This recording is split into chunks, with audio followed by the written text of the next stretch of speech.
Chapter 15. We steal some slightly used wings. "This way!" Rachel yelled.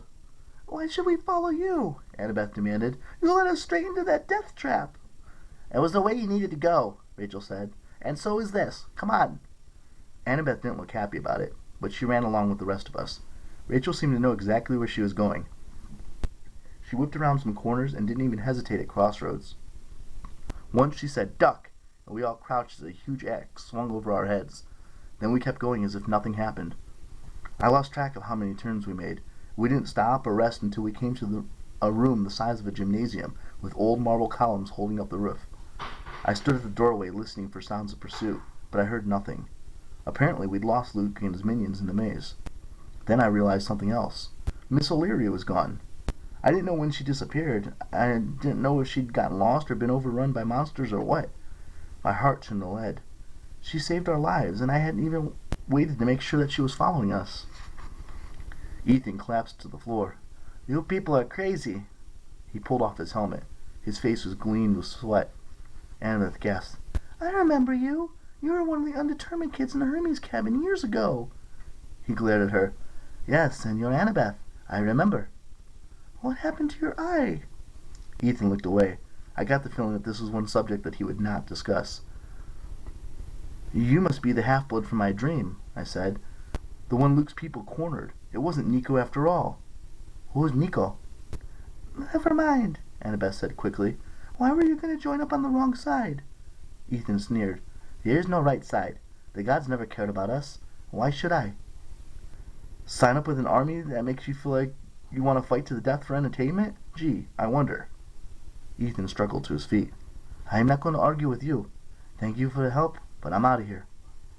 "We're going after Daedalus," I said. "Come with us. Once we get through, you're welcome back at camp." "You really are crazy if you think Daedalus will help you." "He has to," Annabeth said. "We'll make him listen." Ethan snorted. "Yeah, good luck with that." I grabbed his arm. "You think you're going to head off alone into the maze? That's suicide." He looked at me with barely controlled anger. His eye patch was frayed around the edges, and the black cloth was faded, like he'd been wearing it for a long, long time. "You shouldn't have spared me, Percy Jackson. Mercy has no place in this war." Then he ran off into the darkness, back the way we'd come. Annabeth, Rachel, and I were so exhausted, we made camp right there in the huge room. We found some scrap wood and we started a fire. Shadows danced off the columns, rising around us like trees. "Something was wrong with Luke," Annabeth muttered, poking at the fire with her knife. "Did you notice the way he was acting?" "He looked pretty pleased to me," I said, "like he'd spent a nice day torturing heroes." "That's not true. There was something wrong with him. He looked nervous. He told the monsters to spare me. He probably wanted to tell me something." "Probably, 'Hi, Annabeth, sit there with me while I tear your friends apart. It'll be fun.'" "You're impossible," Annabeth grumbled. She sheathed her dagger and looked at Rachel. "So, which way now, Sacagawea?" Rachel didn't respond right away. She'd become quieter since the arena. Now, whenever Annabeth made a sarcastic comment, Rachel hardly bothered to answer.